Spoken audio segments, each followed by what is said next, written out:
ગાંધીનગરના ડાલજ પાસે રાત્રે ફાયરિંગની ઘટના સામે આવી। રૂપિયાની લેતી દેતીમાં એક રાઉન્ડ ફાયરિંગ થયું હતું। ઈશ્વર રબારી અને ફેનિસ પટેલ વચ્ચે માથાકૂટ થઈ હતી। ફેનિસ પટેલે ઈશ્વર ઉર્ફે પિન્ટુ રબારી પર ફાયરિંગ કર્યું। ઈશ્વર રબારીને પગના ભાગે ગોળી વાગી હતી। ઈજાગ્રસ્ત હાલ હોસ્પિટલમાં સારવાર હેઠળ છે।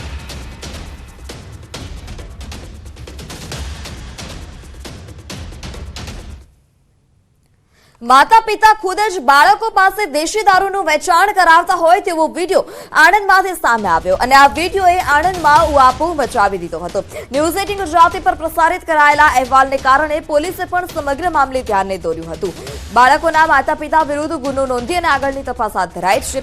જ્યારે ગાજણા ગામમાં સગીરોના માતા પિતા જ દેશી દારૂનું વેચાણ કરાવતા હોવાનો વિડિયો વાયરલ થયો હતો, જેની ગંભીરતા ભાદરણ પોલીસે નોંધ લીધી। પોલીસે સગીરોના માતા પિતા વિરુદ્ધ પ્રોહિબિશન એક્ટ હેઠળનો ગુનો નોંધી તપાસ હાથ ધરી છે। નોંધનીય છે કે સગીરોના માતા પિતા વિરુદ્ધ 3 વર્ષમાં 3 પ્રોહિબિશનના ગુના નોંધાઈ ચૂક્યા છે। આ બનાવ બાબતે પૂછતા તેઓએ તેમના નાના બાળક પાસેથી આ દારૂનો ધંધો કરાવતા હોવાની હકીકત જણાવતા મીનાબેન વિજયભાઈ કાળાભાઈ ચુનારા તથા તેમના પતિ વિજયભાઈ વિરુદ્ધમાં પ્રોહિબિશન એક્ટ તથા જુવેનાઇલ જસ્ટિસ એક્ટની કલમ 78 મુજબ ગુનો રજીસ્ટર કાયદેસરની કાર્યવાહી કરવામાં આવેલ છે।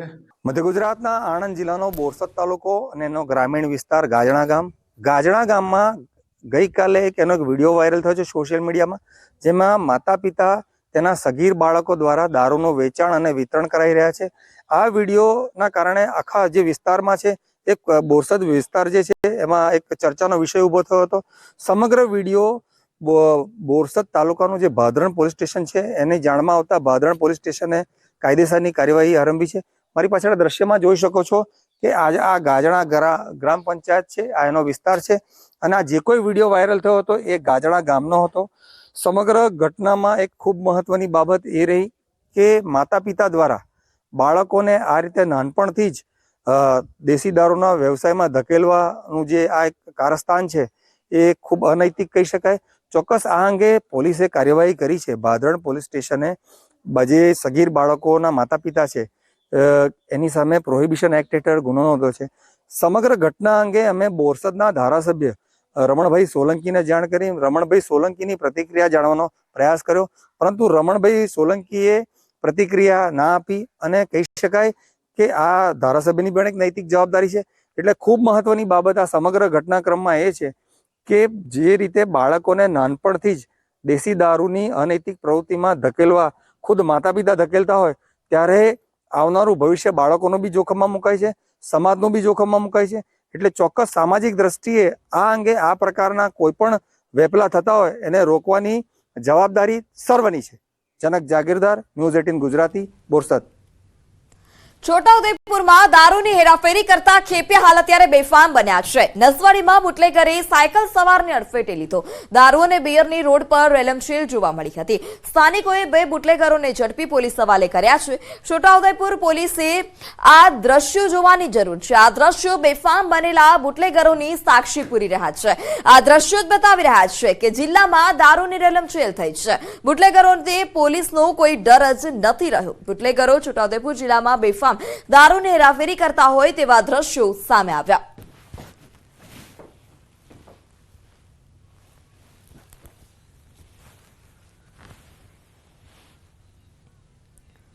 સમાચારમાં આગળ વાત કરીએ રાજકોટની, તો રાજકોટમાં મકાનની અગાસી પરથી દારૂનો બાર ઝડપાયો છે। મકાનની અગાસી ખાલી જગ્યામાં ચાલતો હતો બાર। દેશી દારૂમાં ફ્લેવર ભેળવી અને વેચાણ કરવામાં આવતું હતું। દેશી દારૂ સાથે નમકીન પણ પીરસાતું હતું। તોરાળા પોલીસે 4 આરોપીઓને પકડી દેશી દારૂનો બાર પણ પર્દાફાશ કર્યો છે।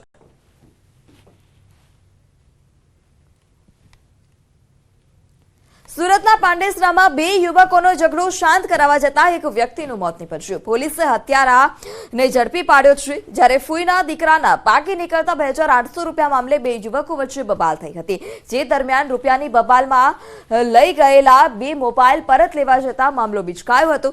2 યુવકો વચ્ચે થઈ રહેલી મારામારીમાં છેવાડે છોડાવવા જતા યુવકે તેના પર હુમલો કર્યો હતો। પથ્થરના ઘા ઝીંકી હુમલો કરાતા વ્યક્તિને ગંભીર ઈજા પણ પહોંચી છે। ટૂંકી સારવાર બાદ તેનું મોત નીપજતા પોલીસે ગુનો નોંધી કાર્યવાહી હાથ ધરી।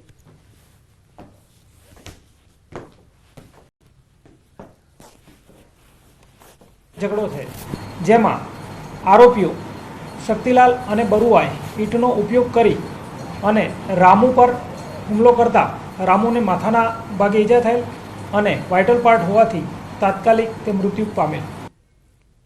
અને હવે વાત શિયાળામાં એટેકના ખતરાની.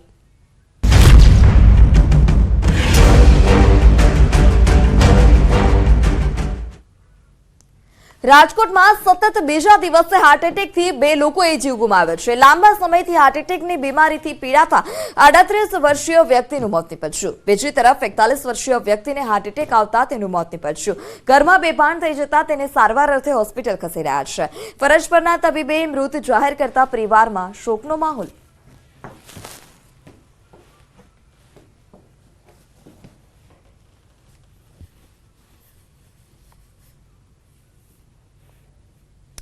તો રાજ્યમાં વધુ એક યુવકનું હાર્ટ એટેકથી મોત નીપજ્યું છે. બોટાદના ગઢડામાં હેડ કોન્સ્ટેબલનું હાર્ટ એટેકથી મોત નીપજ્યું. 32 વર્ષીય હરપાલસિંહને મોડી રાત્રે થયું હતું છાતીમાં દુખાવો. હોસ્પિટલ લઈ જતા સારવાર દરમિયાન મોત નીપજ્યું.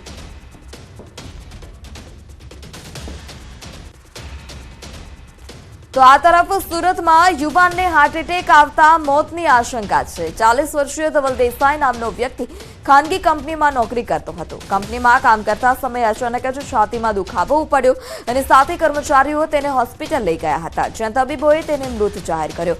પોસ્ટમોર્ટમ રિપોર્ટ બાદ મોતનું સાચું કારણ સામે આવશે.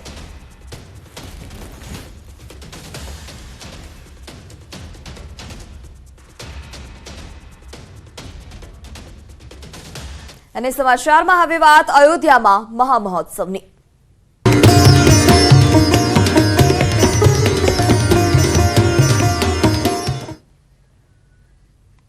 અયોધ્યામાં બની રહેલા રામ મંદિરમાં ગુજરાતનું અનોખું યોગદાન છે, જેમાં રાજ્યના વિવિધ સ્થળેથી મંદિર માટે વિવિધ વસ્તુઓને તૈયાર કરવામાં આવી. જેમાં અમદાવાદમાં રામ મંદિરનો ધ્વજદંડ તૈયાર કરવામાં આવ્યો છે. ધ્વજદંડની આજે ભવ્ય શોભાયાત્રા યોજાશે. સીએમ ભૂપેન્દ્ર પટેલે ધ્વજદંડની પૂજા કરી શોભાયાત્રાનો પ્રારંભ કરાવ્યો. અમદાવાદના ગોતાથી વૈષ્ણોદેવી સુધી ધ્વજદંડની શોભાયાત્રા નીકળશે. ગોતાના ભરત મેવાડા તથા તેમની ટીમ દ્વારા આ ધ્વજદંડ તૈયાર કરવામાં આવ્યો છે. 22 જાન્યુઆરીએ પીએમ મોદી ધ્વજદંડની પૂજા પણ કરશે.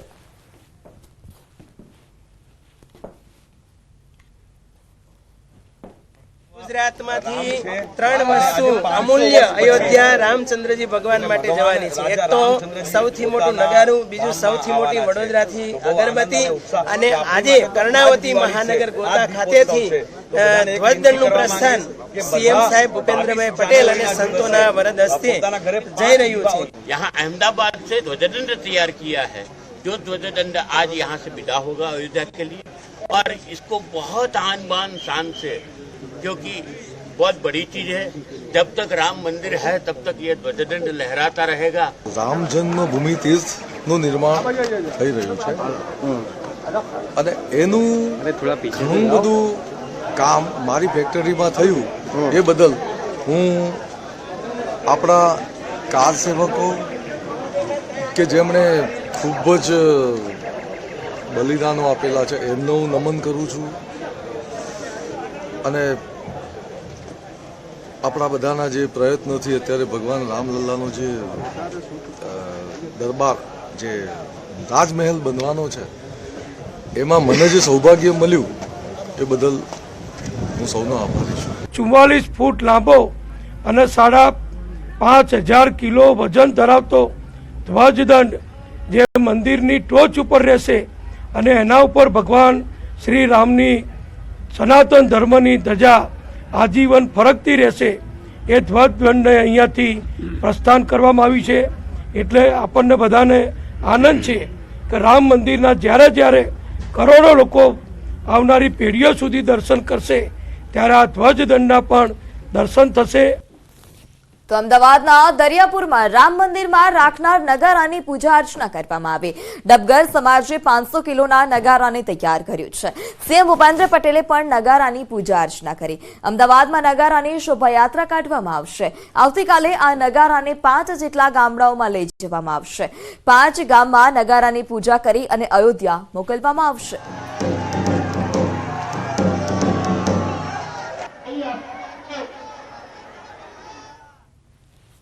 નગારું બનાવવામાં સમસ્ત અમારા સમાજની 90 દિવસની મહેનત છે. આ નગારામાં 8 લાખ રૂપિયાનો ખર્ચો થયો છે અને આ તમામ ભંડોળની રકમ અમારા સમાજ દ્વારા એકત્રિત કરવામાં આવી છે. આ નગારાનું વજન 500 કિલો છે. અમદાવાદથી અયોધ્યા નગારું જે છે અને તેની ગુંજ છે અયોધ્યામાં સંભળાશે.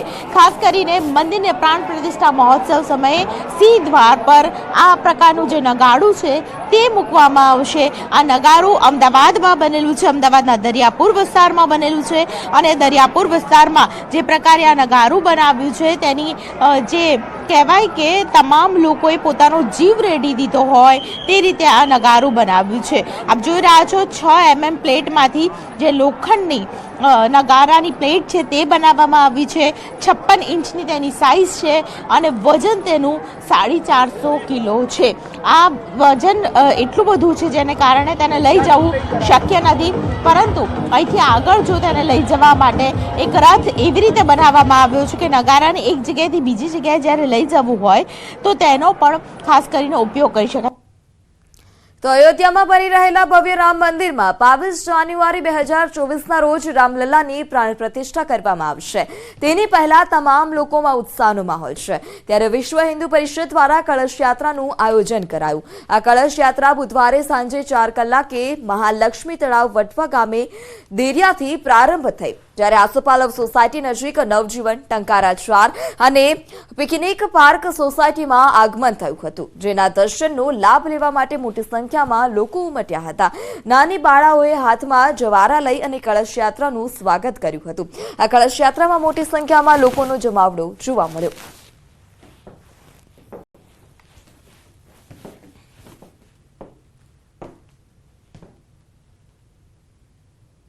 તો સમાચારમાં હાલ સમય થયો છે વિરામનો. આપ જોડાયેલા રહો ન્યૂઝ 18 ગુજરાતી સાથે.